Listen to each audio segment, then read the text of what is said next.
सभी को नमस्कार। संकल्प के इस व्याख्यान के कार्यक्रम में उपस्थित जनरल गुरमीत सिंह जी, श्रीमान नरेश कुमार जी, श्रीमान संतोष कुमार जी, श्रीमान अनिल जोशी जी तथा संकल्प से जुड़े सभी महानुभावों, आदरणीय बंधुओं और सभी बहनों को मैं प्रणाम करता हूं। सर्वप्रथम तो इस कोरोना की महामारी में आप सभी स्वस्थ रहें, आप सभी के परिवारीजन तथा मित्र आदि ईश्वर की कृपा से स्वस्थ रहें, ऐसी हमारी परमात्मा से प्रार्थना भी है। आज का जो विषय है जो मेरे को बताया है वो आत्मनिर्भर भारत तथा हमारी अवधारणा, इस विषय पर हम चर्चा करते हैं। आत्मनिर्भर भारत जब हम लोग बोलते हैं तो हमारे मन में कई प्रकार के प्रश्न स्वाभाविक रूप से खड़े हो जाते हैं। पहली बात तो यही है कि आत्मनिर्भर भारत बोलते समय कभी कभी अपने मन में यह भ्रम उत्पन्न हो जाता है कि आत्मनिर्भर भारत से अर्थ है हम अपने आर्थिक व्यवस्थाओं में आत्मनिर्भर हो जाए।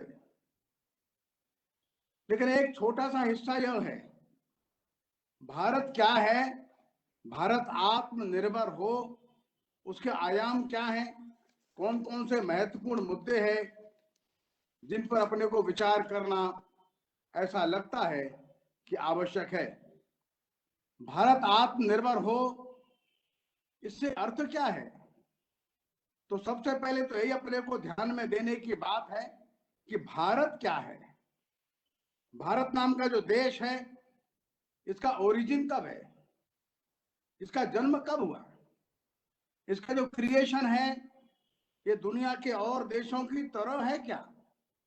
भारत का भूगोल, भारत का इतिहास, भारत की संस्कृति, भारत की परंपराएं, भारत की विशेषताएं, ये सब बातें अगर अपने को ध्यान में संज्ञान में रहेगी तो हम भारत की आत्मनिर्भरता के संबंध में बहुत अच्छे प्रकार से विचार कर सकेंगे। हम कौन हैं, हम क्या थे, हम क्या हो गए, हमको क्या होना चाहिए, इसके ऊपर हमारे एक पूर्व के राष्ट्र कवि हो गए श्रीमान मैथिली शरण जी गुप्त, उन्होंने भारत भारती नामक काव्य में एक छोटा सा एक टुकड़ा लिखा है। वे लिखते हैं, हम कौन थे, क्या हो गए हैं और क्या होंगे अभी, आओ विचारें आज मिलकर यह समस्याएं सभी। अब भारत के बारे में बोलते हैं थोड़ा सा। भूलोक का गौरव, प्रकृति का पुण्य, लीला स्थल कहां, फैला मनोहर गिरि हिमालय और गंगा जल कहां, संपूर्ण देशों से अधिक किस देश का उत्कर्ष है, उसका जो ऋषि भूमि है वह कौन भारतवर्ष है। ये भारतवर्ष कौन है, ये क्या है? हमारे पूर्वज, हमारे पूर्वजों का इतिहास, हमारे पूर्वजों का गौरव, हमारे पूर्वजों की इकोनॉमी, हमारे पूर्वजों का चिंतन साहित्य, इसको देखे बिना हम अपने आत्मनिर्भरता की बात कैसे कर सकते हैं? और ये कौन भारतवर्ष, उसकी कैसी आत्मनिर्भरता? हमारी आंखों के सामने जो भारतवर्ष अक्सर रहता है या जो हमारे सामने उपस्थित किया जाता है वो 100, 125, 150, 200 वर्षों का भारत हमारी आंखों के सामने प्रस्तुत किया जाता है। ये बात ठीक है, हमारी जो स्वतंत्रता है ये 1947 से लगभग 73 वर्ष पुरानी है। स्वतंत्रता से 100, 125, 150 वर्ष पूर्व के भारत का वर्णन हमारे अधिकतर साहित्यकार, इतिहासकार या आर्थिक जगत के लोग अधिक करते हैं। हम 100, 150, 200 वर्षों का भारत देखते हैं, उस भारत के चित्र को देखकर हमारे मन को दुख होता है। अंग्रेजों के यहां से जाने के पूर्व का जो भारत था वो एक गरीब भारत, एक निरक्षर भारत, शिक्षा से दूर भारत, भुखमरी से, अकालों से जूझता हुआ भारत, उद्योग धंधों से बहुत दूर, शिक्षा के बड़े संस्थानों से दूर, ऐसा भारत का चित्र हमारी आंखों के सामने अंग्रेजों ने भी प्रस्तुत किया और वो सच्चाई भी थी। अंग्रेजों का यहां भारत में जब आना हुआ तब भारत कैसा था? एक बड़ा प्रश्न है। ये भारत एक 700-800 वर्षों की पराधीनता को देख चुका है। 12वीं शताब्दी से लेकर के और 1947 तक का एक भारत है और 12वीं शताब्दी से पहले का एक भारत है। और जब भारत की चर्चा करते हैं और भारत पर विचार करते हैं तो अपने को ध्यान में रखना है, उसको समग्रता में अपने को विचार करना है। हमारा देश कैसा था, हमारी आर्थिक स्थिति, हमारी सांस्कृतिक साहित्यिक स्थिति, हमारी वैज्ञानिक और गणित की उपलब्धियां, भूगोल और कृषि और कला वाणिज्य के बारे में हमारी जानकारियां, हमारा ज्योतिष, हमारी चिकित्सा, हमारा खगोल, हमारा स्थापत्य, अनेक बिंदु ऐसे हैं जिस क्षेत्र में भारत ने असाधारण उन्नति की थी और इसके साथ साथ हमने आध्यात्मिक उन्नति भी की थी।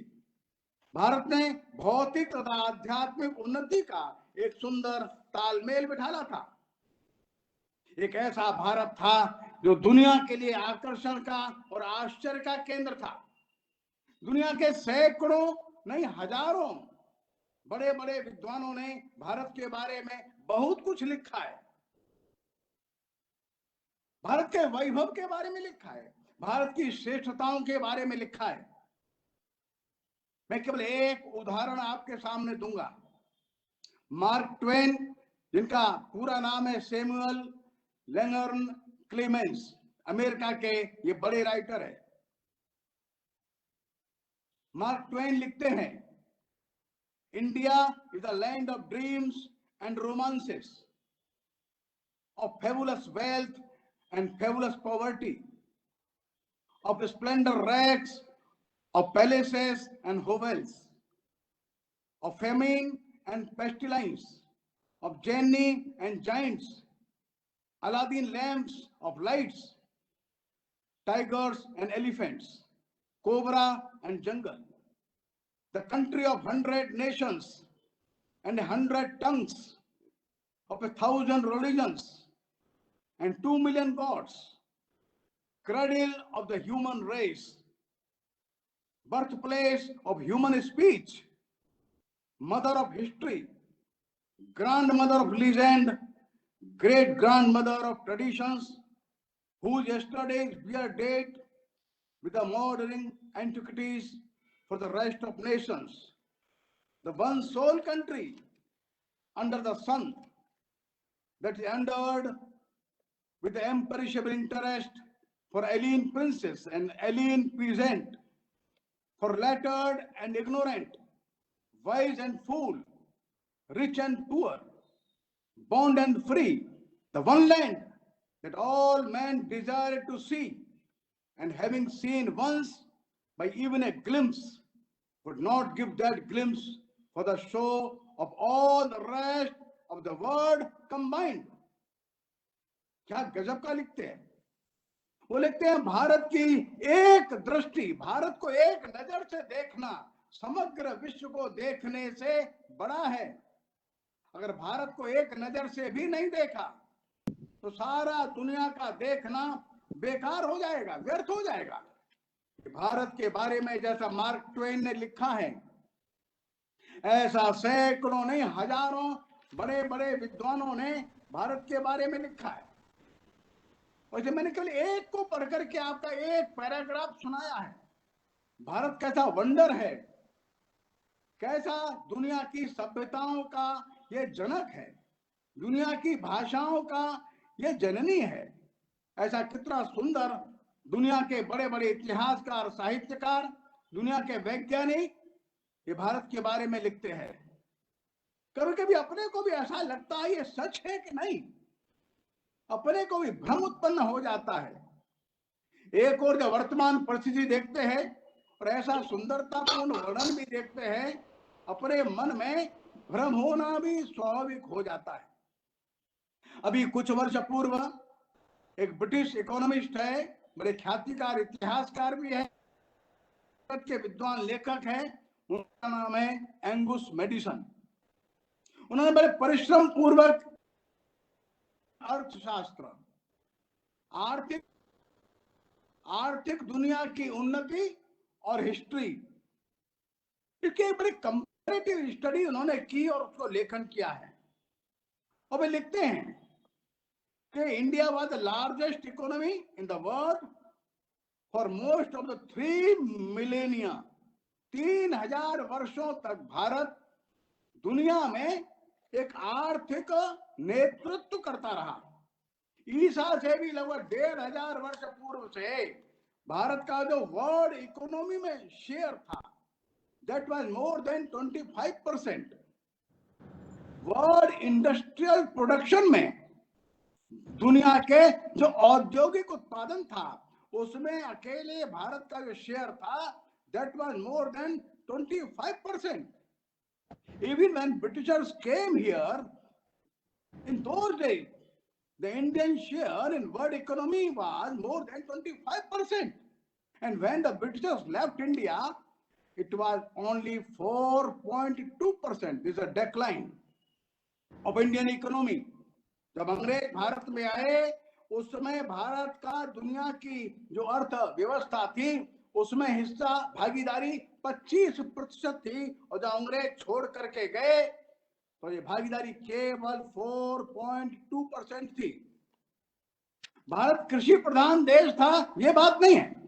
भारत कृषि के साथ साथ उद्योग प्रधान देश था, और भारत का जो इंडस्ट्रियल प्रोडक्शन है, उस इंडस्ट्रियल प्रोडक्शन में वर्ल्ड में share that was 25%। Bharat steel का निर्यात करता था, भारत बड़े बड़े शिप जो बनते थे उनका निर्यात करता था, भारत बड़े कालीन, सिल्क और अच्छे सूती कपड़ों का निर्यात करता था, भारत मसाले, लकड़ी का और सामान, सुगंधित शेर, तेल, इनका निर्यात करता था। एल बाशम लिखते अपनी पुस्तक में, ऐसी कौन चीज थी जिसका भारत निर्यात न करता हो? भारत केवल और केवल सोने और चांदी का आयात करता था। ऐसे भारत को अंग्रेजों ने कैसा बना करके छोड़ दिया। भारत शिक्षा में संपन्न था, भारत उद्योगों में संपन्न था।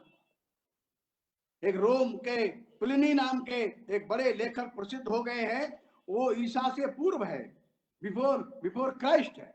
वो प्लिनी ने अपनी किताब लिखी है, जो है उसका नाम है हिस्टोरिया नेचुरे। इस हिस्टोरिया में वो प्लिनी लिखता है कि रोम के लोग भारत की चीजों के, वस्तुओं के इतने दीवाने हो गए हैं कि रोम से प्रतिवर्ष करोड़ों की संख्या में स्वर्ण मुद्राएं हमको भारत भेजनी पड़ती है। भारत स्वर्ण और चांदी ही मंगाता था। भारत से सामान के जहाज भर के जाते थे और जब वापस लौटते थे तो सोना और चांदी ही होता था। अंग्रेजों ने बड़ी निर्दयता के साथ भारत की कृषि को नष्ट किया, भारत के उद्योगों को नष्ट किया। वो लंबी कहानी है। जिन लोगों को रुचि है वे दादा भाई नौरोजी की पुस्तक पढ़ें, और अधिक रुचि है तो बहुत सारी पुस्तकें इसके संबंध में हैं, वे इसका अध्ययन कर सकते हैं। 1931 में गांधी जी लंदन गए थे, गोलमेज सम्मेलन में उन्होंने भाग लिया था। गोलमेज सम्मेलन के दिनों में ही गांधी जी ने और भी जगह भाषण दिए थे। तो लंदन में एक चेथम नाम का स्थान है, वहां पर गांधी जी का एक भाषण हुआ। उस भाषण में गांधी जी ने क्या कहा कि अंग्रेजों, जब तुम भारत में आए थे, India was more literate when you came India. इस पर लोगों ने आपत्ति करी। गांधी जी का वो भाषण का एक पैराग्राफ मैं आपको पढ़ करके सुनाता हूं। India is more illiterate than it was 50 और 100 years ago. because the British administrators, when they came to India, instead of taking hold of things as they were, began to root them out. They scratched the soil and began to look at the root and left the root like that, and the beautiful tree perished. The village schools were not good enough for the British administrators, so they came out with their program. Every school must have so much paraphernalia, building and so forth. और इस प्रकार से अंग्रेजों ने भारतीय विद्यालयों को मान्यता देने से मना कर दिया. All the Indian schools were de-recognized. बाद में गांधी जी की इस बात पर अंग्रेजों ने आपत्ति की.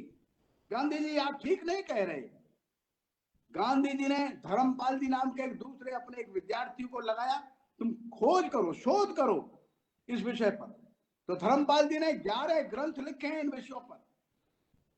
धर्मपाल जी जो उस समय के इतिहास को पढ़े और जो गवर्नर थे मद्रास के सर थॉमस मुनरो, उनके लिटरेचर को उन्होंने पढ़ा. सर थॉमस मुनरो जो मद्रास प्रेसिडेंसी के गवर्नर थे, उन्होंने मद्रास प्रेसिडेंसी में भारतीय विद्यालयों के बारे में क्या लिखा है. सर थॉमस मुनरो लिखते हैं मद्रास प्रेसिडेंसी के प्रत्येक गांव में विद्यालय है, और ये विद्यालय केवल शिक्षा नहीं देता है, ये सांस्कृतिक वैचारिक मूल्यों को भी नीचे तक पहुंचाता है. इसमें सभी जाति वर्गों के बच्चे पढ़ने आते हैं, इनमें सभी जाति वर्गों के शिक्षक भी हैं. मद्रास प्रेसिडेंसी का कोई भी गांव ऐसा नहीं है जहां विद्यालय न हो. वो क्या लिखता है sir Thomas Munro, every village had a school. Education in these traditional institutions, which were actually kept alive by revenue contributions by the community, including illiterate peasants. These institutions were in fact the watering holes of the culture of traditional communities. Therefore, the term school is a weak translation of the roles of these institutions really played in Indian society. Munro ठीक कह रहा है, इन संस्थानों को हम school का नाम दें, ये ठीक नहीं है. ये केवल शिक्षा देने के अलावा इन बच्चों के अंदर गहरे संस्कार देने का काम भी करते हैं. जो गांधी जी के ऊपर आरोप लगा लंदन में, गांधी जी आप ठीक नहीं कह रहे, तो धर्मपाल जी को गांधी जी ने कहा तुम सारा इतिहास लिखो. धर्मपाल जी ने जो बुक लिखी है उसका नाम है ब्यूटीफुल ट्री. उस पुस्तक का कंटेंट यही है, भारत में अंग्रेजों के आने के पहले शिक्षा की व्यवस्था क्या थी, उसको उन्होंने ट्री ना किया. जिन लोगों को अधिक अध्ययन में रुचि है वे अंग्रेजों के आने के पहले की शिक्षा के व्यवस्था के संबंध में वे अध्ययन कर सकते हैं. विश्व गुरु भारत अशिक्षित भारत में बदल गया. शिक्षा के विषय पर भारत के अंदर विश्व को आकर्षित करने वाले सैकड़ों केंद्र थे, लेकिन 700-800 वर्षों के कालखंड में भारत एक निरक्षर और अशिक्षित देश में बदल गया, और 1901 की जनगणना में भारत की साक्षरता केवल 10% रह गई. 11वीं शताब्दी का भारत और 19वीं शताब्दी का भारत, इसमें अंतर है. यह अध्ययन का विषय है. ऐसा कैसे हो गया? हम क्या थे, क्या हो गए? मैत्री शरण गुप्त इसी बात को ध्यान दिलाते हैं. हम कौन थे? शिक्षा का क्षेत्र हो चाहे सांस्कृतिक क्षेत्र हो, उद्योगों का क्षेत्र हो या व्यापार का क्षेत्र हो, वो इकोनॉमी हो चाहे स्थापत्य हो, कुछ भी हो, हम क्या थे, हम हो क्या गए? आओ विचारे बैठकर हम क्या होना है हमको आगे, इस विषय की चर्चा आज हम लोग करते हैं. बंधुओं मित्रों, 1943 में एक बड़ा अकाल पड़ा जिसको हम बंगाल का फेमिन बोलते हैं. ऐसा कहा जाता है इस अकाल में लाखों लोग मर गए. और 20 लाख से लेकर 30 लाख लोग मर गए, ऐसा लोगों का अनुमान है। कुछ लोग इस अनुमान पर ज्यादा बताते हैं। 1850 से लेकर और 1943 तक देश में जो फेमिन्स पड़े, उन फेमिन्स में अकालों मरने वालों की संख्या 10 करोड़ से अधिक है। मैं केवल 1943 के 1943 के फेमिन का एक छोटा सा एग्जाम्पल आपके सामने देता हूं। द्वितीय विश्व युद्ध चल रहा था। भारत में बरसात न होने के कारण से संकट आया, लेकिन अंग्रेजों ने भारत का खाद्यान्न यहां से उठाकर अपने मित्र राष्ट्रों में उसके भंडार लगा दिए। उनको डर था कि युद्ध कितना चलेगा। भारत से गेहूं और चावल यहां से ले जा करके उन्होंने विदेशों में भर दिया। लेकिन जब यहां वर्षा कम हो गई,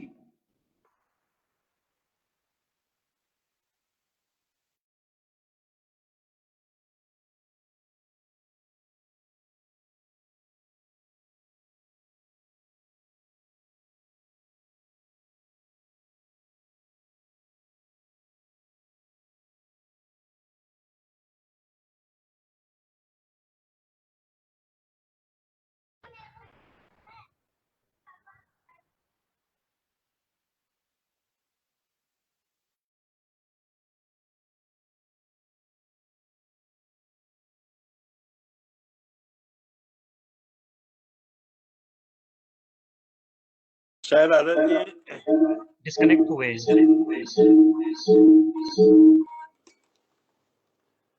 शायद वो डिस्कनेक्ट हो गए हैं। हम थोड़ा प्रतीक्षा करते हैं कि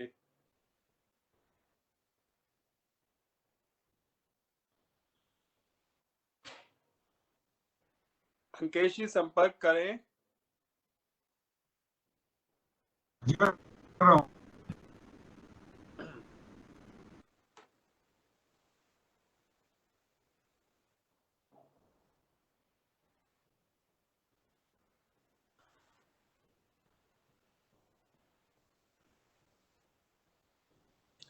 हम में से लोगों को जानकारी अगले सत्रों की कुछ लोगों को होगी ही कि इसके बाद हमारा 3:30 बजे से एक महत्वपूर्ण सत्र है, जिसमें उत्तर प्रदेश के माननीय मुख्यमंत्री योगी आदित्यनाथ जी हमारे बीच में रहने वाले हैं। और उनका विषय भी कुछ ऐसा है जिससे कि जिसको हम कह सकते हैं कि हम प्रशासकों के लिए बड़ा ही उपयोगी विषय है।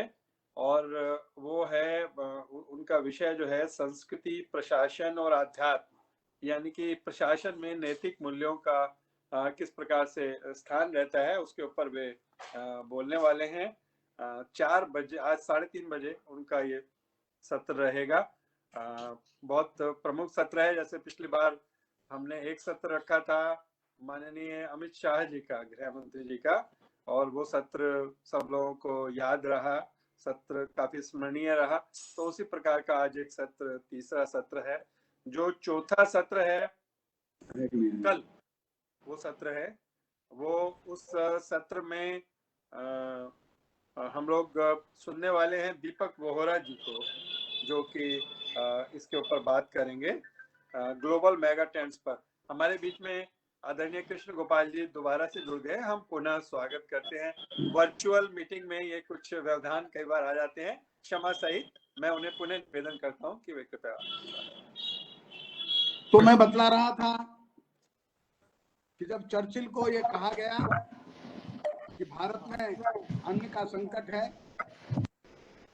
तो चर्चिल ने मजाक में कहा भारत को अन्न भेजने से कोई फायदा नहीं है, it would do no good, famine और no famine, Indians will breed like rabbits.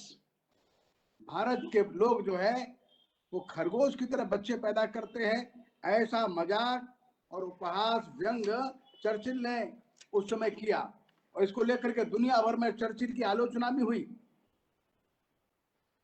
वो संकट हम लोगों ने देखा है, हमारे देश ने वो उस स्थिति को देखा, और हमारा देश जो है उस स्थिति में से बाहर भी आया। हम स्वतंत्र हुए, स्वतंत्रता के बाद देश आगे बढ़ना शुरू हुआ। और देखते देखते देश ने अपने उत्पादन को बढ़ाया। 1950 में देश केवल 1 करोड़ टन से भी कम गेहूं पैदा करता था। 50-51 में देश में गेहूं का उत्पादन जो था वो 67 लाख टन था केवल। 60 के दशक में 1 करोड़ टन गेहूं, और इतना ही हम बाहर से मंगाते थे। बड़ी दयनीय स्थिति कई बार देश की हो जाती थी। बहुत खराब स्थिति में से देश गुजरा है ये। लेकिन उन सब में से हमारा देश आगे बढ़ा और हम लोग आज कैसे स्वावलंबी बने, कैसे देश आत्मनिर्भर हुआ। एक छोटी सी घटना में आपको रिमाइंड कराता हूं। 1966 में इंदिरा जी अमेरिका की यात्रा पर थी, प्रेसिडेंट जॉनसन थे। इंदिरा जी ने जॉनसन को कहा कि हमारे देश के लिए गेहूं की सप्लाई बहुत आवश्यक है, आप करिए। अमेरिका ने स्वीकार किया। PH 480 वगैरह का हमको मालूम है। 20,000 टन गेहूं प्रतिदिन इंडियन पोर्ट पर उतरता था। कुछ दिनों बाद वो भी कम पड़ने लगा तो 50,000 टन 50,000 टन ऑफ व्हीट ये प्रतिदिन पोर्ट पर उतरता था। हर 5 मिनट में एक पानी का जहाज गेहूं लेकर के आता था। तो भारत के बाजारों में गेहूं जाता था, मार्केट जाता था, राशनिंग की दुकानें थी, वहां से गेहूं डिस्ट्रीब्यूट होता था। था इसके ऊपर टाइम्स नाम की मैगजीन ने एक आर्टिकल,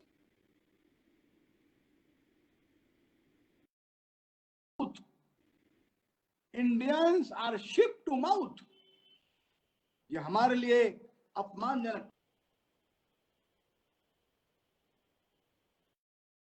निर्भर हो गई।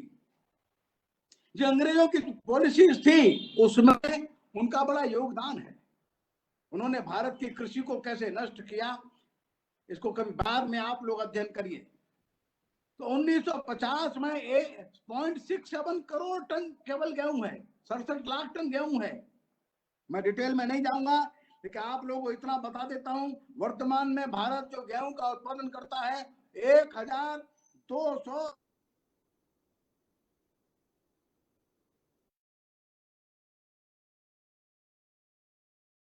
करोड़ टन गेहूं पैदा करता है। आज भारत अपने सारे उपयोग के बाद 3 करोड़ टन गेहूं सरप्लस रखता है। 1950-51 में जो राइस था, चावल था, उसका उत्पादन 200 लाख टन था, 2 करोड़ टन था। आज भारत 1,200 लाख टन चावल पैदा करता है। हम कुल 5 करोड़ टन खाद्यान्न पैदा करते थे, आज हम 30 करोड़ टन खाद्यान्न पैदा करते हैं। भारत खाद्यान्न की स्थिति में आत्मनिर्भर है। आत्मनिर्भर नहीं, हम गरीब देशों के लिए अन्न मुहैया कराते हैं। धीरे धीरे करके भारत ने अनेक क्षेत्रों में उल्लेखनीय प्रगति की है। वो हमारी जो इनहेरेंट ताकत थी, हमारी क्षमता थी। 1960 में भारत केवल 2 करोड़ टन दूध उत्पादन करता था। 1960 में प्रति व्यक्ति प्रतिदिन भारत में जो दूध की खपत थी वो 150 ml थी। 150 मिलीलीटर दूध भारत में प्रतिदिन प्रति व्यक्ति को मिलता था। 2020 में आज हम 22 करोड़ टन दूध प्रतिवर्ष पैदा करते हैं, और प्रति व्यक्ति प्रतिदिन जो दूध की खपत है वो 450 ml है। आने वाले 4 वर्षों के अंदर ये 550 ml से पार जाने वाली है। 1960 में अमेरिका भी लगभग 5-5.5 करोड़ टन दूध पैदा करता था। अमेरिका का दूध बढ़कर केवल 5 से 10 तक हुआ, केवल डबल हुआ। भारत का दूध 2 करोड़ टन से बढ़कर 22 करोड़ टन हुआ। भारत जैसी परिस्थितियों में, जैसे भारत के नागरिक है, जैसी भारत की आर्थिक परिस्थितियां हैं, उन परिस्थितियों में ये उत्पादन की वृद्धि कोई सामान्य नहीं है। भारत में चीनी का उत्पादन जो है ये भी बहुत कम था। 1960 में जो भारत जो है चीनी का जो उत्पादन करता था, केवल 30 लाख टन चीनी भारत में पैदा होती थी। चीनी पर राशनिंग थी। प्रति व्यक्ति 1 किलो चीनी 1 महीने में मिलती थी। लंबी लाइन में खड़ा होना पड़ता था। 30 लाख टन चीनी के तुलना में आज भारत 330 लाख टन चीनी पैदा करता है। भारत के पास 150 लाख टन चीनी अतिरिक्त है। 1.5 करोड़ टन चीनी हमारे पास सरप्लस है। एक समय ऐसा था भारत को चीनी पर राशनिंग था, आज हमारे पास चीनी सरप्लस है। एक एक करके हम देखेंगे, बहुत सारे आइटम्स हैं। हम आलू के उत्पादन में अगर हम देखेंगे, 60 में केवल 20 लाख टन आलू पैदा करते थे। आज हम 450 लाख टन आलू देश में भारत पैदा करता है। फलों के उत्पादन में भारत दुनिया में क्रमांक 2 है। सारे सब्जियों के उत्पादन में भारत दुनिया में क्रमांक 2 है। भारत ऐसी सब्जियां पैदा कर सकता और करता है जो दुनिया के अनेक देशों में वो पैदा नहीं होती।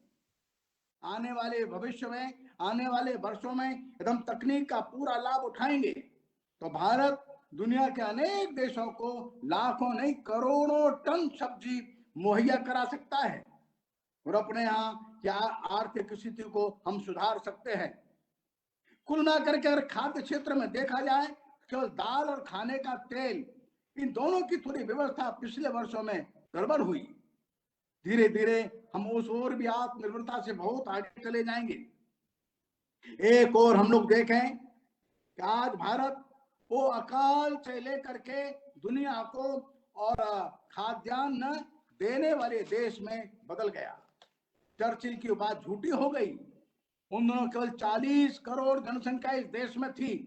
आज 135 करोड़ जनसंख्या को हम पर्याप्त मात्रा में अन्न रखते हैं। उसके बाद सरप्लस अन्न गरीब देशों को निःशुल्क भी देते हैं, सहायता के रूप में भी देते हैं। चर्चिल की तरह व्यंग नहीं करते। यह भारत का एक सांस्कृतिक जो विचार है। रोचक कहानी हमारे इंडस्ट्रीज की भी है। मुझको ध्यान में है, सन 60 के दशक में हम लोग सुई भी मार्केट से लाते थे, वो सिंगापुर या और कई देशों से बन करके आती थी। हमारे देश में 2000 वर्ष पुराने लोहे के स्तंभ बहुत स्थानों पर है। कुतुब मीनार की चर्चा थोड़ा अधिक होती है। ये 2000 वर्ष पुराना लौह स्तंभ है।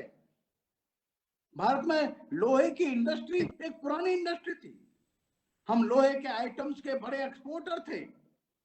धीरे धीरे लोह उद्योग भारत में समाप्त हो गया। आज से 100-125 वर्ष पहले जो लोहे के ब्रिज भारत में हैं, वो विदेश से आई हुई स्टील से बने हैं।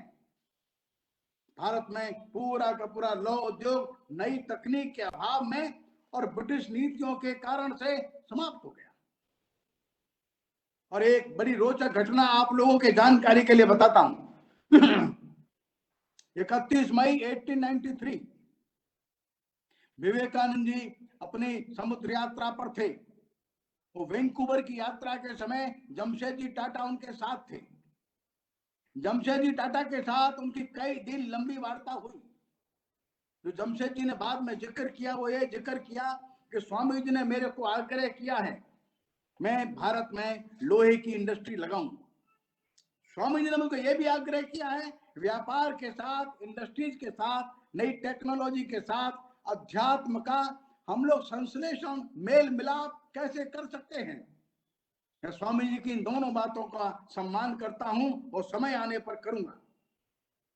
जमशेदजी टाटा ने स्टील की बड़ी फैक्ट्री लगाने का मन बनाया। वे इंग्लैंड गए। इंग्लैंड के लोगों ने उनको स्टील का टेक्नोलॉजी देने को मना कर दिया। वे अमेरिका गए। अमेरिका से वे स्टील का टेक्नोलॉजी लेकर एक नई इंडस्ट्री लगाने का उन्होंने मन बनाया और जमशेदपुर में एक कारखाना शुरू करने का प्रयास प्रारंभ किया। जब स्टील की फैक्ट्री लगा रहे थे तो ये समाचार इंग्लैंड में भी गया। तो उन दोनों इंग्लैंड में एक फ्रेडरिक अपकॉट नाम के एक जो ब्रिटिश रेलवे थे उसके ऑफिसर थे। जो फ्रेडरिक अपकॉट नाम के जो ब्रिटिश ऑफिसर थे, जो भारतीय रेल का सारा काम देखते थे, जब उनको पता लगा एक भारतीय स्टील की फैक्ट्री लगा रहा है तो उन्होंने बड़ा व्यंग्य किया, मजाक किया। एक भारत का आदमी स्टील की फैक्ट्री कैसे लगा सकता है। और बाद में व्यंग्य करते करते उन्होंने एक वाक्य बोल दिया, वो जितना स्टील वो बनाएगा उसको कह देना मैं सारा स्टील खा सकता हूं। I will undertake to eat every pound of steel rail they succeed in making. वो जितना स्टील का रेल बनाएगा उसको कह दो हम सब ले लेंगे, सब खा सकते हैं, हम सबका उपयोग कर सकते हैं, बड़ा कितना बनाता है। हालांकि जमशेद जी अपने जीवन में उसका प्रोडक्शन नहीं देख सके, वे उनका स्वर्गवास हो गया। 1912 में उसका प्रोडक्शन शुरू हुआ और ब्रिटिशर्स ने वहां से स्टील खरीदना शुरू किया। और जब फर्स्ट वर्ल्ड वॉर के समय दुनिया के अनेक देशों में रेल लाइन बिछने वाली थी, उसका स्टील इस जमशेदपुर के कारखाने से गया। दोराबजी टाटा जो जमशेद जी के बेटे थे, उन्होंने कहा अच्छा हुआ भाई वो जो फ्रेडरिक अपकॉट है वे मर गए, गुजर गए, आज नहीं है। तो इतना स्टील का प्रोडक्शन हो रहा है, उनको भारी इंडाइजेशन का खतरा हो जाता है। Around that time, Dorabji Tata is reported to have said that if Sir Frederick Apcote had lived up to his word, he would have had some slight indigestion. Steel की कहानी आगे बढ़ी और जमशेद जी ने जो स्वामी जी की दूसरी बात मानते हुए IISc बेंगलोर की स्थापना करी। जो IISc बेंगलोर है उसके लिए उन्होंने स्वामी जी को पत्र लिखा। स्वामी जी, जैसा आपने मुझसे कहा था science and technology, research and ये अध्यात्म, इस सब दोनों का मिलान कैसे हो सकता है? साइंस एंड टेक्नोलॉजी और स्पिरिचुअलिटी, इन दोनों को कैसे साथ लेकर के चल सकते हैं? मैं बड़ा इंस्टीट्यूट खोलने के मन में हूं और आप अब मेरे साथ आ जाइए। स्वामी जी ने भगिनी निवेदिता को कहा तुम जाओ। स्वामी जी तो नहीं जा सके, बाद में स्वामी जी का स्वर्गवास भी हो गया, लेकिन IISc बेंगलोर स्वामी जी के कहने पर प्रारंभ किया। आगे की स्टील की कहानी हम लोग जानते हैं। बंधु और मित्रों, मेरा इतना ही कहना है कि भारत आज जो स्टील बनाता है वो स्टील इंग्लैंड की तुलना में 10 गुना ज्यादा बनाता है। इंग्लैंड जितना स्टील बनाता है उसकी तुलना में हम 10 गुना ज्यादा स्टील बनाते हैं। अमेरिका से भी ज्यादा स्टील भारत बनाता है। अमेरिका है, फ्रांस है, जर्मनी है, जापान है, इन सबके तुलना में भारत में आज स्टील का प्रोडक्शन अधिक है। भारत दुनिया का क्रमांक 2 का स्टील का प्रोड्यूसर है। आप कल्पना करें, एक वो समय था जब एक भी स्टील की फैक्ट्री भारत में लगे इसके लिए लोग तैयार नहीं थे, अंग्रेज भी तैयार नहीं थे। ये बात ठीक है, 2000 साल पहले हमने इतना बड़ा लौह स्तंभ बनाया। जिस फैक्ट्री में लौह स्तंभ बनाने के लिए इतना बड़ा स्टील एक साथ मेल्ट किया होगा, एक साथ इतने बड़े पिलर का कास्टिंग किया होगा और इतना बड़ा एलॉय बनाया गया होगा जिसमें रस्टिंग ना हो, ये दुनिया की उस समय की सर्वश्रेष्ठ टेक्नोलॉजी थी। वो 2500 वर्ष पुरानी टेक्नोलॉजी से हट करके भारत ऐसी स्थिति में आ गया कि सारा स्टील बाहर से इंपोर्ट होता था। आज पिछले 70 वर्षों की यात्रा में भारत आज फिर से उस स्थान पर आ गया जिस स्थान पर आज हम कह सकते हैं हम दुनिया के क्रमांक 2 के स्टील प्रोड्यूसर्स हैं। हमारे देश के जो इंडस्ट्रियलिस्ट हैं उन्होंने स्टील का प्रोडक्शन क्वालिटी का भी किया है और दुनिया में अपना स्थान भी बनाया है। जो बड़े बड़े देश हमको टेक्नोलॉजी नहीं देते थे उनसे ज्यादा स्टील बनाने का काम आज भारत करता है। आत्मनिर्भरता की ओर एक बड़ा कदम है। जैसा मैंने आपको बताया, जब अंग्रेज भारत को छोड़ करके गया तो लिटरेसी 12% थी। 1901 में लिटरेसी भारत में साक्षरता 10% थी, लेकिन 400 वर्ष पहले भारत के प्रत्येक गांव में विद्यालय था। कैसे भारतीय शिक्षा का सर्वनाश हुआ ये अलग कहानी है, लेकिन धीरे धीरे देखते देखते भारत में शिक्षा का प्रचार बढ़ा और आज 2020 में हम हैं, भारत में 82% लिटरेसी है। भारत में साक्षरता इस समय वर्तमान में 82% है। ये शीघ्र ही भारत की साक्षरता 90% से अधिक होने वाली है। हमारे लिए एक सौभाग्य की बात है। भारत अपनी शक्ति के बल पर खड़ा हो रहा है। जब अंग्रेज भारत को छोड़ करके गया तो भारत में उस समय केवल 19 विश्वविद्यालय थे। एक संख्या बढ़कर के आज विश्वविद्यालयों की संख्या 935 है। भारत में जो यूनिवर्सिटीज हैं वे 935 है। भारत में महाविद्यालयों की संख्या भी 40,000 से अधिक है। धरती के प्रत्येक मनुष्य का शिक्षा का एक लक्ष्य होता है। हम भी चाहते हैं भारत का प्रत्येक व्यक्ति साक्षर हो, वो योग्यतम शिक्षा ले और शिक्षा लेने के पश्चात वो गुणों से संपन्न हो जाए। एक समय था तो नालंदा, तक्षशिला, उदंतपुरी, विक्रमशिला के विश्वविद्यालय थे, जहाँ दुनिया भर के विद्यार्थी आते थे। वहां से 10% साक्षरता पर आ गए और देश शिक्षा के हाल में बेहाल हो गया। एतद् देश प्रसूत से सकाशादग्रजना स्वम स्वम चरित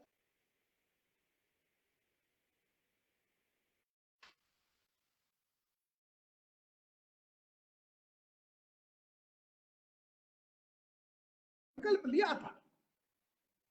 सकाशादग्र जन्मना स्वम स्वम चरित्रम शिक्षेरन, अपने अपने चरित्र से, अपने ज्ञान से दुनिया के प्रत्येक व्यक्ति को साक्षर करने का संकल्प यह भारत का था।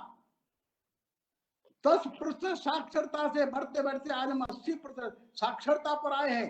19 विद्यालय से बढ़कर के सैकड़ों विश्वविद्यालयों में आ गए। वही बात ही शिक्षक है, सच है। आज देश एक क्वालिटी के एजुकेशन की ओर तेजी से आगे बढ़ रहा है। जब देश हुआ तो देश में केवल 19 मेडिकल कॉलेजेस थे, केवल 1000 बच्चे एमबीबीएस में लिए जाते थे। आज देश में मेडिकल कॉलेज की संख्या बढ़कर 549 मेडिकल कॉलेजेस है।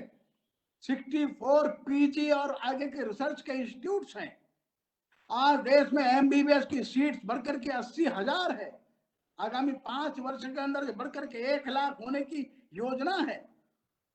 75,000 डॉक्टर हमारे केवल 4 देशों में काम कर रहे हैं, यूएस, कनाडा, यूके और ऑस्ट्रेलिया में भारत के 75,000 डॉक्टर्स हैं और लगभग इतना ही नर्सिंग स्टाफ है जो इन देशों में है भारत का। आज भारत दुनिया में सबसे बड़ा एक्सपोर्टर है डॉक्टर्स का और नर्सिंग स्टाफ का। 1947 में बड़े से बड़े जिले के अंदर 1-2 एमबीबीएस डॉक्टर मिलते थे। 1947 से पीजी डॉक्टर्स मिलते ही नहीं थे। आज स्थिति बदल गई और बहुत तेजी से बदलती चली जा रही है। आगामी 10 वर्षों में भारत दुनिया का प्रथम देश होगा जहां सर्वाधिक पीजी और सर्वाधिक यूजी डॉक्टर्स निकलेंगे। नर्सिंग स्टाफ भी दुनिया में सर्वाधिक देने वाला भारत ही होगा। ये आसान चित्र नहीं था जो बदल रहा है। ये आसान चित्र को आज हम जो देख रहे हैं, इसके पीछे भारत के हजारों लोगों ने बड़ा परिश्रम पूर्वक इन मेडिकल कॉलेजेस को खड़ा किया है। आसान काम नहीं है, ये कठिन काम था। भारत की गरीबी और यहाँ के स्वास्थ्य को देखकर दुनिया को आश्चर्य होता था, ये भारत कैसे महामारी में करोड़ों लोग मर जाएंगे। ऐसा नहीं, भारत अनेक महामारियों पर पार पा चुका है। अब मैं साइंस एंड टेक्नोलॉजी के बारे में आपको एक रोचक बात बताता हूं। एक वर्ल्ड सर्वे हुआ, ये यूएस की एजेंसीज ने कराया और इंडिया टुडे ने 2019 18 दिसंबर को प्रकाशित किया। इसका सब्जेक्ट था जो भारत के रिसर्च पेपर्स है, जो साइंटिफिक आर्टिकल्स है, साइंस एंड टेक्नोलॉजी के ऊपर जो भारत के रिसर्च पेपर्स है, आर्टिकल्स है, जो जर्नल्स में पब्लिश होते हैं, वो किस तेजी से बढ़े हैं। उनका कहना था आज भारत जो है, जो वर्ल्ड में 3rd लार्जेस्ट है जो रिसर्च पेपर्स को पब्लिश कराता है। भारत के रिसर्च पेपर जो है 2018 में 1,35,000 रिसर्च पेपर भारत के 2018 में पब्लिश हुए। 10% के ग्रोथ रेट से, ये एनुअल ग्रोथ रेट से ये पब्लिकेशन भारत का बढ़ रहा है।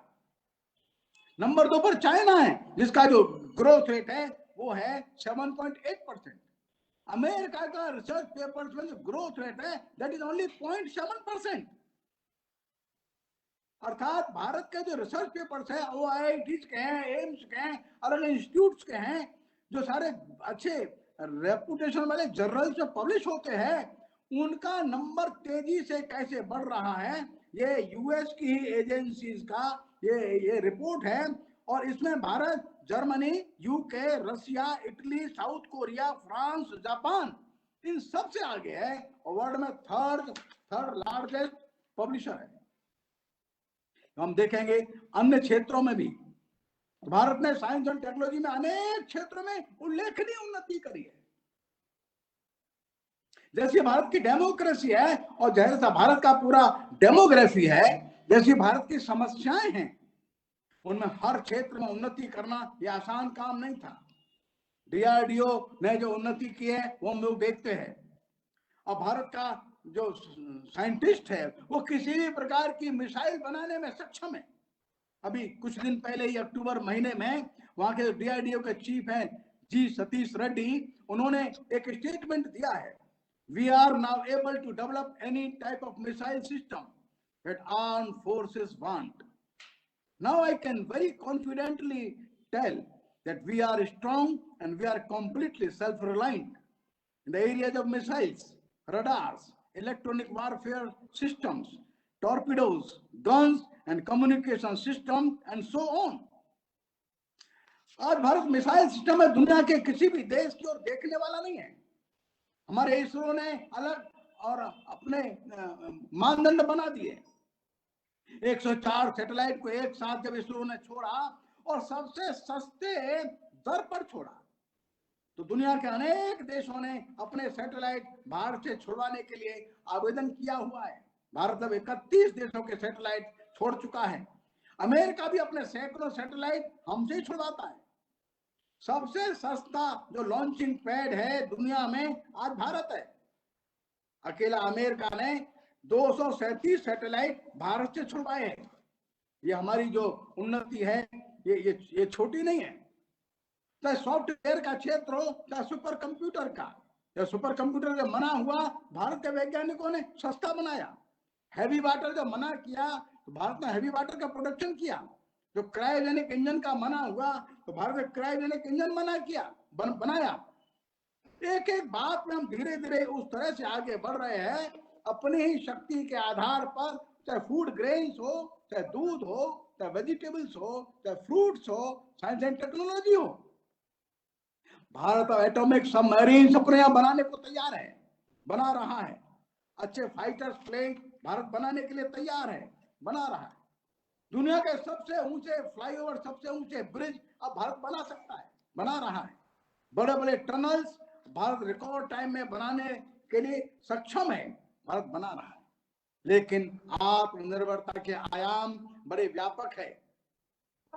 सभी को रोजगार मिले यह पर्याप्त आवश्यक है, लेकिन प्रत्येक व्यक्ति की रुचि के अनुसार, उसकी प्रकृति और क्षमता के अनुसार, उसकी आवश्यकता के अनुसार रोजगार मिले, उसके साथ हमारी आत्मनिर्भरता आगे बढ़े। भारत किसी भी वस्तु के लिए किसी भी देश के सामने मजबूरी के नाते खड़ा ना हो, यह हमारी आत्मनिर्भरता की पहली आवश्यकता है। हम अपने प्राकृतिक संसाधनों का इस प्रकार से उपयोग करें कि वे नष्ट न हो, वे विकृत भी न हो। प्रकृति का पूरा संरक्षण करते हुए आत्मनिर्भरता की ओर अपने को आगे बढ़ना है। वायु का प्रदूषण, जल का प्रदूषण या भूमि का प्रदूषण, ये भविष्य की आने वाली पीढ़ियों के लिए खतरा हो सकता है। वनस्पतियां और जानवरों का संरक्षण करते हुए अपने को आगे बढ़ना है। आत्मनिर्भरता का जब हम चिंतन करते हैं तो प्रकृति है और संपूर्ण जीव जगत है, उसको संभाल करके चलना है। आत्मनिर्भरता का अर्थ केवल उत्पादन नहीं है, उत्पादन के साथ साथ अपने को जीवन मूल्यों का संरक्षण करते हुए आगे बढ़ना है। ये धरती जो है ये सबके लिए है, ये टेक्नोलॉजी है, कारखाने हैं, उत्पादन बढ़ेगा, नई टेक्नोलॉजी आएगी, लोग बड़ी संख्या में बेरोजगार हो जाएंगे। विकास की अवधारणा, आत्मनिर्भरता की अवधारणा में अपने को बात ध्यान में रखना है। लोग बेरोजगार हो जाएंगे तो करेंगे क्या? मान लो कपड़े का उत्पादन बहुत बढ़ गया और छोटे हैंडलूम वाले 5 करोड़ लोग बेरोजगार हो गए। इस तरह का ढांचा अपने को नहीं चाहिए। अपने को वही अब मॉडल चाहिए जिसमें सब लोगों के लिए व्यवस्था होनी चाहिए। गेहूं और खाद्यान्नों का उत्पादन तो बढ़ा है, ये बात ठीक है, अच्छी है, ये स्वागत योग्य है, लेकिन जमीन जहरीली हो गई, केमिकल्स का इतना बड़ा उपयोग हो गया, ये अपने को ध्यान में रखना है। हर घर बिजली पहुंच रही है, लेकिन थर्मल पावर प्लांट का जो प्रदूषण है वो खतरनाक है। और इसलिए विकास के समय अपने को इन सब बातों को ध्यान में रखना है। जीवन मूल्यों का संकट और नई टेक्नोलॉजी, इन दोनों में तालमेल बनाना है। आमदनी बढ़ रही है, उद्योग धंधे बढ़ रहे हैं, सुख सुविधाओं की व्यवस्था भी बढ़ रही है, किंतु क्या मनुष्य का जीवन अधिक आनंदमय हो रहा है? जीवन मूल्यों पर आने वाला संकट उसको मानसिक कष्ट दे देगा। और ये जितनी अधिक आमदनी उतना पारिवारिक जीवन सुखमय और आनंदमय होता है क्या? ये विश्वव्यापी संकट है। अपने को इस विकास के अवधारणा में और आत्मनिर्भरता के संकल्प में इसको देखना है। अपने को यह भी ध्यान रखना है कि आत्मनिर्भरता केवल आर्थिक नहीं है, ये बौद्धिक भी है। आर्थिक जगत तक सीमित रहना नहीं है। सैकड़ों वर्षों की पराधीनता ने हमारे देश के बड़े बड़े विद्वानों और बुद्धिजीवियों पर गंभीर प्रभाव डाला है। आत्मविस्मृति है। अनेक ऐसे शब्द आ गए जिन्होंने वैचारिक धारा बदल दी। धर्म एक बड़ा व्यापक शब्द था। रिलीजन की नैतिकता अपने व्यक्तिगत तो ईश्वर संबंधी है। धर्म की जो नैतिकता थी ये व्यापक थी, ये समग्रता में थी, ये सार्वभौमिक थी। हमारे बुद्धिजीवियों ने ही धर्म को रिलीजन का पर्याय मान लिया, भारत को इंडिया का पर्याय मान लिया। भारत शब्द ऋग्वेद में है। ऋग्वेद के तीसरे मंडल में भारत नाम का शब्द है। महाभारत में है, पुराणों में है। हजारों साल के इतिहासों को छोड़कर हम उसी शब्द पर चल पड़े। भारत कहते ही मन में एक कल्पना आती है। भारत इंडिया नहीं है, इंडिया भारत नहीं है, दोनों के भावार्थ अलग है। हम राष्ट्र के लिए नेशन ले आए। राष्ट्र एक अलग संकल्पना है जो व्यापक है, सार्वभौमिक है। नेशन ऐसी संकल्पना है जो एक्सक्लूसिव है, सबसे अपने आप को अलग रखती है। हम संस्कृत के लिए कल्चर का उपयोग करते हैं। वो कल्ट और संस्कार दोनों में अंतर है। जैसे बौद्धिक आत्मनिर्भरता ये और अधिक आवश्यक है, यद्यपि इसकी ओर आपका ध्यान दिलाना अभी नहीं चाहता। लेकिन पश्चिम का जो आत्मनिर्भर है ये अलग अर्थों में है। उसकी आत्मनिर्भरता अधिकतर आर्थिक ही है। और इसलिए उन्होंने जब अपने आत्मनिर्भरता बनाई तो प्रकृति को किस तरह से उपयोग किया हम लोग जानते हैं। क्योंकि भारत का जो आत्मनिर्भरता है वो धीरे धीरे आध्यात्मिक यात्रा की ओर बढ़ जाती है। हमारी आत्मनिर्भरता व्यापक है। हमारा जो आत्म है ये अकेला नहीं है। हमारा आत्म परिवार के साथ है। हमारा आत्म पशु और पक्षियों के साथ है। हमारा आत्म अड़ोसियों पड़ोसियों के साथ है। हमारे आत्म का व्यापक है। हमारा सेल्फ जो है ये समग्र से दूर नहीं आ सकता। हम जैसे ही हम आत्म कहते हैं हमारा एक आत्म संसार हमारे साथ स्वयं जुड़ जाता है। भारतीय संदर्भों में आत्म को स्वयं केंद्रित करके हमने संकुचित होकर कभी नहीं देखा। हमारा आत्म समग्र के साथ मिला हुआ है, ये अविभाज्य है। ये इसमें डिवीजन संभव नहीं है। भी कोरोना काल में हम लोगों ने देखा लोग घर से निकल करके पक्षियों को, कुत्तों को, बंदरों को दाना डालते हैं। घर से निकल करके रास्ता चलते जो मजदूर थे उनको खाना देते हैं। केवल अपना अपना अपना आत्म ये नहीं, आत्म के साथ समग्रता। केवल अपना उत्कर्ष नहीं, अपने उत्कर्ष के साथ सबका उत्कर्ष, सबका विकास। और इसलिए आत्मनो मोक्षार्थ जगत हिताय च। अपना मोक्ष होगा, प्राप्ति होगी, लेकिन जगत के हित के बिना नहीं। स्वयं के मोक्ष की अकेले अकेले कामना करना ये भारतीय दर्शन, भारतीय विचार उसके अनुकूल नहीं बैठता। और इसलिए हमारी आत्मनिर्भरता सर्वे भवन्तु सुखमय के बिना ये संभव ही नहीं है। सर्वे भवन्तु सुखमय और आत्मनिर्भरता ये समानांतर है। हम जितने आत्म हैं उतने वैश्विक है। ये वैश्विक मंगल की कामना किए बिना अपने मंगल की कामना करना यह संभव ही नहीं है। सभी संतुष्ट हो उसी में मेरा सुख है। यही भावना आत्मीयता की भावना है। यही भावना एकात्म बोध की भावना है। यही भावना वसुधैव कुटुंबकम की भावना है। आत्मनिर्भरता आत्मा का विस्तार करता है कि नहीं करता है? तो तुम आत्मा के विस्तार की ओर नहीं जाते तो भारत की आत्मनिर्भरता वो नहीं है जो हम चाहते हैं। और इसलिए वसुधैव कुटुंबकम की हमारी जो अवधारणा है ये सनातन है। अपनी अपनी आर्थिक उन्नति करना ऐसा भारत के किसी भी विद्वान को या सम्राट को या उद्योगपति को अभीष्ट नहीं था। और इसलिए चाणक्य ने जब अर्थशास्त्र लिखा तो मगध का वो महामंत्री था। मगध का महामंत्री होते हुए मगध के आर्थिक उन्नति के लिए उसने अर्थशास्त्र नहीं लिखा। उसने अर्थशास्त्र के अपने पहले श्लोक में ही लिखा। प्रथम अध्याय प्रथम श्लोक है, उसकी एक पंक्ति में आपको पढ़ करके सुनाता हूं। वो चाणक्य लिखता है, पृथिव्या लाभ पालनोपाय अर्थशास्त्रम शास्त्रम अर्थशास्त्रम इति। पृथिव्या लाभ पालनोपाय शास्त्रम अर्थशास्त्रम इति।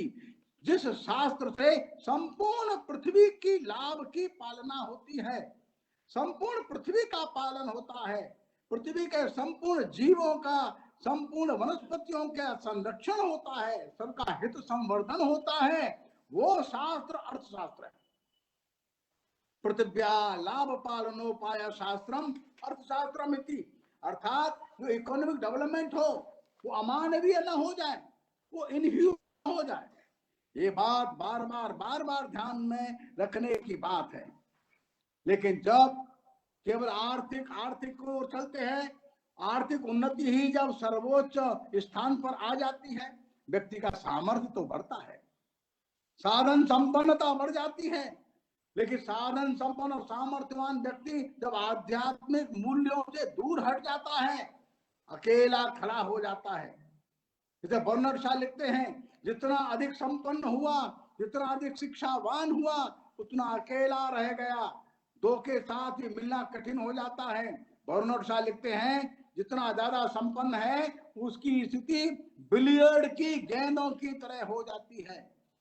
बिलियर्ड खेल में दो गेंदें एक साथ कभी आती है, टकरा करके दूर चली जाती हैं।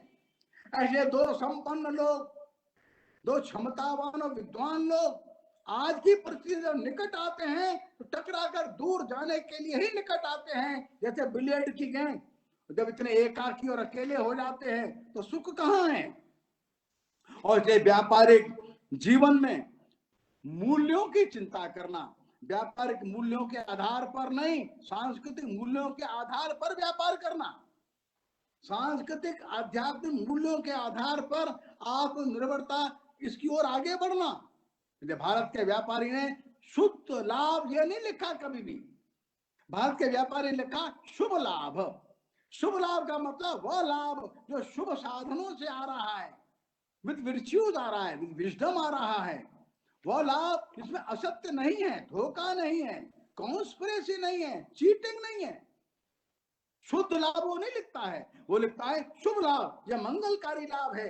नेट प्रॉफिट नहीं लिखता अपने खाते के ऊपर, अपने मंदिर के ऊपर। कोरोना काल में हम लोगों ने अपने देश के इसी स्वभाव को देखा।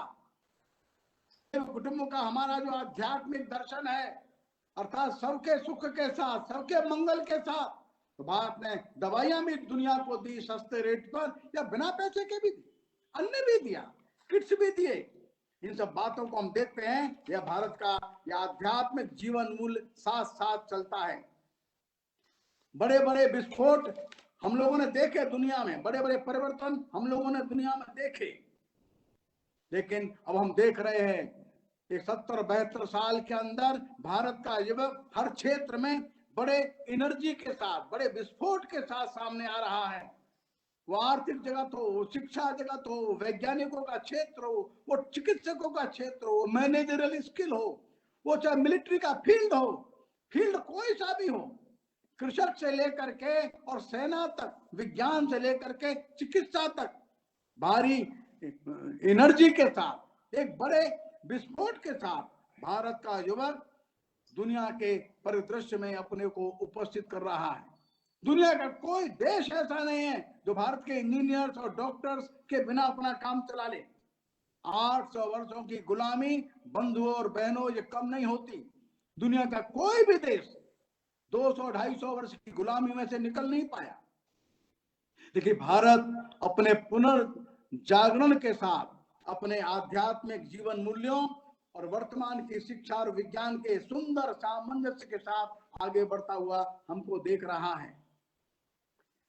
भारत की आत्मनिर्भरता का अर्थ विश्व कल्याण है, ये हम जानते हैं, और इसी के कारण से भारत ने एक विशेष प्रकार की जीवन पद्धति और शैली अपनाई है। दुनिया जिस मार्ग पर चल रही है उस मार्ग से दुनिया का विनाश ही संभव है, और ये विनाश अवश्यंभावी है, वो रुकने वाला नहीं है। आर्नोल्ड जोसेफ टोइनबी, जो प्रसिद्ध इतिहासकार हैं ब्रिटेन के, आर्नोल्ड टोइनबी जो है वो लिखते हैं, it is already becoming clear that a chapter which had a western beginning will have to have an Indian ending. अब देखिए, वो कहते हैं इस चैप्टर का जो प्रारंभ है ये वेस्ट ने किया है, ये बात सच बात है, लेकिन ये अवश्यंभावी विनाश की ओर जा रहा है। If it is not to end in the self-destruction of the human race, तो इसका अंत भारत के विचार से ही होना चाहिए। It is already becoming clear that a chapter which had a Western beginning will have to have an Indian ending if it is not to end in the self-destruction of the human race. ये मानवीय जो समाज है, पूरी मानवता अपने अवश्यंभावी विनाश से बचना चाहती है, तो कोई दूसरा मार्ग ही नहीं है। कल भारत का मार्ग पकड़ ले तो भारत का मार्ग जो है ये असहिष्णुता और संघर्ष का मार्ग नहीं है, ये प्रेम का मार्ग है, ये शुद्धता और सहिष्णुता का मार्ग है, ये दया और ममता का मार्ग है, प्रकृति के साथ समन्वय और सामंजस्य का मार्ग है। इसमें सबके साथ सब रहने वाले हैं। अगर अपने अवश्यंभावी विनाश से बचना चाहता है, भारत की शरण ये दुनिया ले ले। आर्नोल्ड टोइनबी ने कहा है, उन्होंने कहा ऐसा नहीं है, दुनिया के सैकड़ों अब इतिहासकार और समाज शास्त्री बोल रहे हैं। मित्रों, भारत की आत्मनिर्भरता पर हम लोगों ने ये विचार किया कि भारत क्या है, और इसलिए इस भारत के मौलिक तत्व को अपने को बार बार मन में रखना है। इसलिए मैं दिनकर की एक छोटी सी कविता पढ़कर अपनी बात को मैं समाप्त कर देता हूं। दिनकर जी ने भारत के संबंध में एक छोटी सी कविता लिखी है और उसने भारत के भाव को बताया है। भारत एक थॉट है, भारत एक विचार है, भारत एक दर्शन है, भारत एक दिशा है, भारत जीवन मूल्यों का एक समुच्चय है। वे लिखते हैं, वृथा मत लो भारत का नाम, व्यर्थ में भारत का नाम मत लो तुम लोग, वृथा मत लो भारत का नाम, मानचित्र में जो मिलता है नहीं देश भारत है, भू पर नहीं मनों में ही बस कहीं शेष भारत है।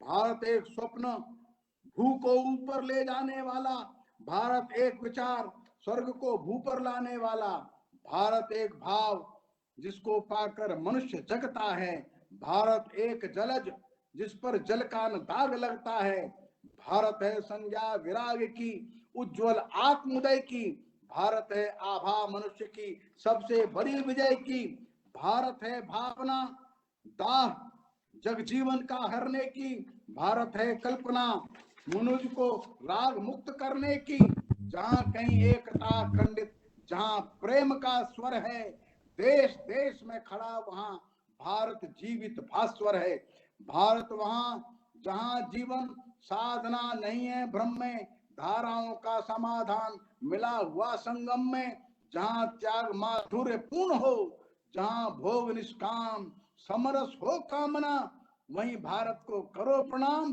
वृथा मत लो भारत का नाम।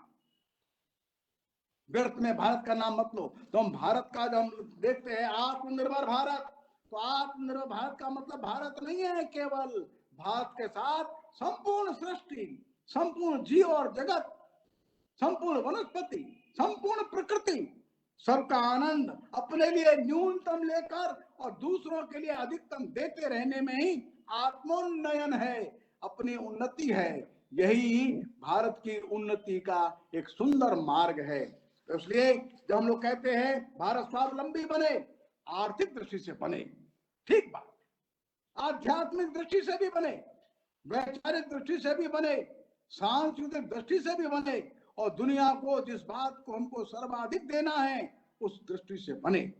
अमेरिका का एक मॉडल भारत में खड़ा करना ये बहुत सरल काम है, हमारे नौजवान लड़के कर देंगे इसको। ऐसा करते करते उसमें भारत कहां होगा, ये ध्यान में रखने की बात है।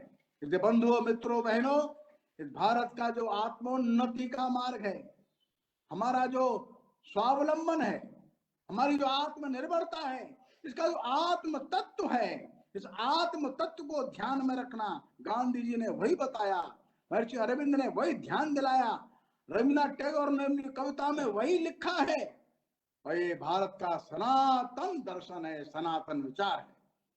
और इसलिए हम लोग अपनी उन्नति की बात करते, आत्मनिर्भरता की बात करते अथवा स्वावलंबन के बारे में आग्रह करते हैं, यह समग्रता में है, उसमें आर्थिक पक्ष है, वो जरूर है, वो होना ही चाहिए। प्रत्येक व्यक्ति साक्षर हो, प्रत्येक व्यक्ति को भोजन, कपड़ा, मकान हो, प्रत्येक व्यक्ति को उसकी क्षमता के अनुसार मिले, क्षमता के अनुसार वो आगे बढ़े। लेकिन साथ साथ ये देश उन्नति करते करते सभी क्षेत्रों में आगे बढ़ता हुआ विश्व को दिशा देने वाला बना, तो ये विश्व के लिए भारत का एक दैवीय दायित्व है। This is a divine responsibility on our shoulders. हमारे कंधों पर एक दैवीय दायित्व है। ये दैवीय दायित्व को ही आर्नोल्ड टाइन भी बोलता है, उसी को मार्क ट्वेन बोलता है, उसी को शोपेनहावर बोलता है। दुनिया के अनेक अनेक जो विद्वान हैं इस भारत के एक दैवीय दायित्व की ओर ही देख रहे हैं। वो जिम्मेदारी हमारी है, और इस जीवन के प्रत्येक क्षेत्र में उन भावों और संस्कारों को देते हुए हम आगे बढ़ें। इसी बात के साथ मैं अपनी बात को पूर्ण करता हूं। अपने धैर्य से सुना, इसके लिए बहुत बहुत आभार। नमस्कार।